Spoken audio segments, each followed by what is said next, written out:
Selamat datang di podcast KPPN Makale. Nah, pada kesempatan kali ini kita akan membahas nih mengenai UMI lebih dalam. Apa sih itu UMI? Dengan narasumber PLT Kepala Seksi Bank Bapak Santri dan staf Seksi Bank Jihan.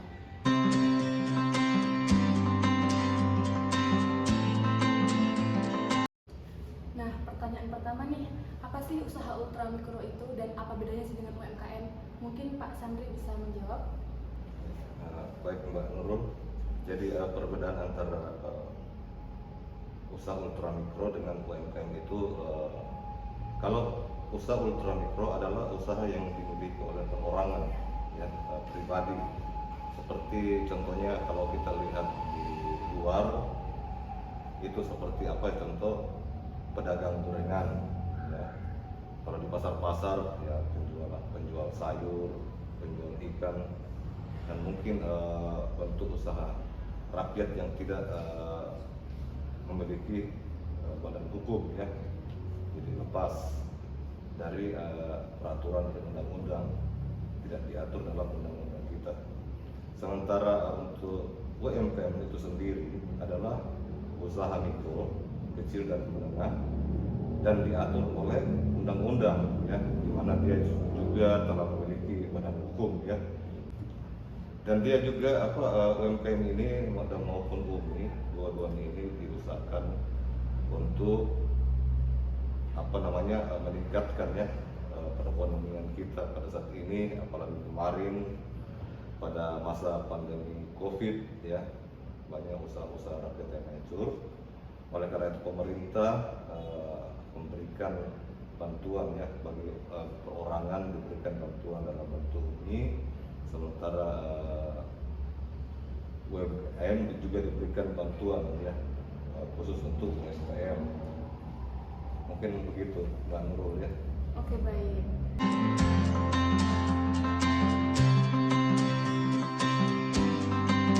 Nah, untuk pertanyaan selanjutnya, dalam mengembangkan UMI itu bagaimana sih peran pemerintah, terutama dalam hal ini adalah Kementerian Keuangan? Mungkin Jihan bisa menjawab. Ya, jadi peran UMI dalam pemerintahan itu, UMKM ini kan sebagai penyumbang pertumbuhan ekonomi. Jadi pemerintah ini turut tangan untuk membantu para UMKM dalam meningkatkan usahanya. Nah, dalam program Kemenkyu 1 DJPB ini di bagian pembiayaan. Nah, itu nama program pembiayaan itu sendiri ada pembiayaan ultramikro. Itu ditujukan oleh UMKM yang belum bisa mendapat fasilitas pinjaman dari perbankan.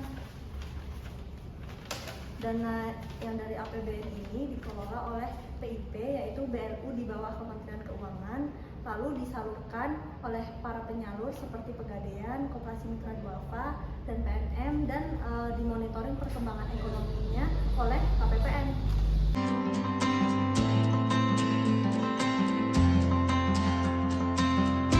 Oke, jadi begitu ya Jihan. Nah, selanjutnya mengapa sih pemerintah tuh perlu membuat kebijakan program pembiayaan ultramikro ini? Mungkin Pak Santri bisa menjawab. Ya, khususnya untuk pembiayaan ultramikro ini, usaha ultramikro ini biar mereka dapat diberikan juga bantuan ya, karena selama ini yang diberikan bantuan adalah UMKM saja ya, yang berbadan hukum. Sementara untuk usaha-usaha perorangan dilepaskan ya. Jadi pemerintah dalam hal ini juga mengeluarkan uang untuk memberikan bantuan kepada atau pendanaan kepada usaha-usaha kecil tersebut yang dilakukan oleh perorangan, di mana hal ini ada segi positifnya ya, di mana karena pada saat ini banyak pengangguran yang terjadi untuk tenaga kerja kita sekarang. Jadi dengan adanya bantuan UMI ini dianggapkan bahwa tingkat pertumbuhan kerja khususnya di kalangan pemuda ya, yang muda-mudi ini dapat ditingkatkan ya, mereka dapat berusaha melakukan wira swasta baik dengan perorangan. ya, dan diberikan bantuan ultra mikro berkenaan. Mungkin begitu, Mbak. Nah, mungkin salah satunya adalah untuk mengurangi tingkat pengangguran di masyarakat Indonesia ya, Pak? Iya, betul.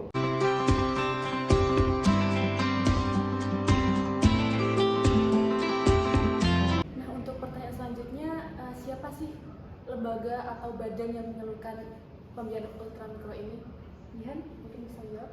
Jadi yang menyalurkan pembiayaan ultramikro ini ada banyak penyalur-penyalur di Indonesia. Itu contohnya ada Pegadaian dengan produknya yang namanya Kreasi, lalu ada Koperasi Mitra Duafa dan PNM.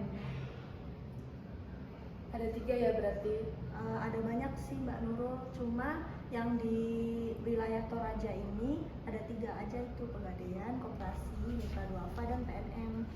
Kalau koperasi lainnya masih banyak sih, cuma kalau untuk di Toraja hanya 3 itu. Berarti ini bukan lembaga perbankan ya? Ya, jadi UMI ini disalurkan oleh lembaga keuangan non-bank. Oke.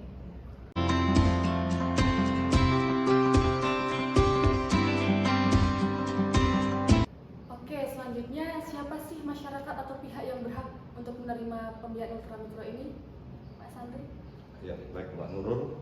Jadi pembiayaan ultra mikro ini ditujukan bagi pelaku usaha yang belum pernah mendapat bantuan dari bank ya, atau pinjaman-pinjaman dari dan atau kredit program pemerintah di bidang UMKM, dan di mana juga tidak tercatat dalam sistem aplikasi yang dikelola oleh Kementerian Keuangan.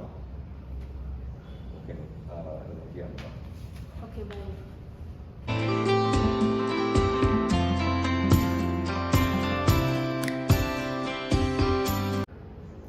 Nah, selanjutnya apa saja sih syarat bagi pihak yang bermaksud atau bertujuan untuk mengajukan pinjaman melalui ultramikro ini? Jihan? Jadi syarat untuk mendapatkan pembiayaan UMI ini, yang pertama itu sebagai warga Indonesia, dibuktikan dengan NIK, nomor induk kependudukan, dan tidak sedang dibiayai oleh kredit pemerintah yang tercatat dalam SIKP UMI. Jadi syaratnya sangat simpel aja ya.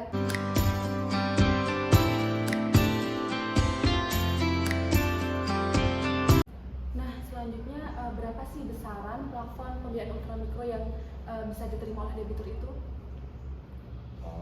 Ya, jadi untuk pembiayaan ultra mikro itu mungkin tidak diberikan dalam bentuk banyak ya. Dia dapat diberikan sebesar 20 juta maksimal. Kenapa? Karena biar mudah dikembalikan nantinya. Ya, tidak berat bagi yang melakukan pinjaman. Kenapa? Karena usahanya adalah usaha perorangan. Dan ini juga ada syarat-syarat lainnya, sehingga dia harus pinjaman ini harus balik ya, harus dikembalikan kembali kepada pemerintah melalui perbankan, melalui lembaga non perbankan. Bisa dihapus nanti ya? Iya, Pak. Lembaga non perbankan, dan itu nanti akan digulirkan lagi ke depannya bagi usaha-usaha perorangan lainnya. Jadi mungkin itu ya. Jadi kesimpulannya, kredit ultramikro ini diharapkan dapat mendorong tingkat pertumbuhan ekonomi khususnya di Toraja Utara dan Tanah Toraja yang yang ada di bawah KPPN Makale ya. Jadi KPPN Makale dalam hal ini melakukan evaluasi ya tentang kegiatan atau jalannya usaha-usaha ultramikro yang ada di wilayahnya untuk 2 kabupaten tadi, dan diharapkan sebagian besar masyarakat Tanah Toraja maupun Kabupaten Toraja Utara itu sudah dapat menikmati kredit tersebut ya, dimana dengan kredit tersebut berjalan dengan baik dianggap kegiatan-kegiatan di Tanah Toraja ini maupun di Toraja Utara dapat kembali hidup setelah pasca pandemi COVID 2 tahun terakhir ya. Oleh karena itu pemerintah sangat berharap ya bahwa kegiatan ultramikro ini dapat diterima oleh masyarakat ya, masyarakat Kabupaten Tanah Toraja maupun Toraja Utara, sehingga dapat memakmurkan kehidupan mereka di kedua kabupaten tersebut. Dan juga bagi tenaga-tenaga muda-mudi yang baru selesai mungkin dari tamat kuliah atau sekolah yang masih dalam kondisi tadi yang disebutkan tadi masih menganggur, juga dapat menikmati ya, dapat melakukan usaha dengan memiliki modal dari mana? Modal dari pendanaan ultra mikro tadi ya. Jadi mungkin itu ya yang bisa saya sampaikan, Mbak Nurul. Oke. Jadi Sobat Kamali, besaran plafon yang dapat diterima oleh pihak yang mengajukan pembiayaan UMI itu sebesar 20 juta. Nah, bisa nih untuk membantu teman-teman yang akan mengembangkan usahanya.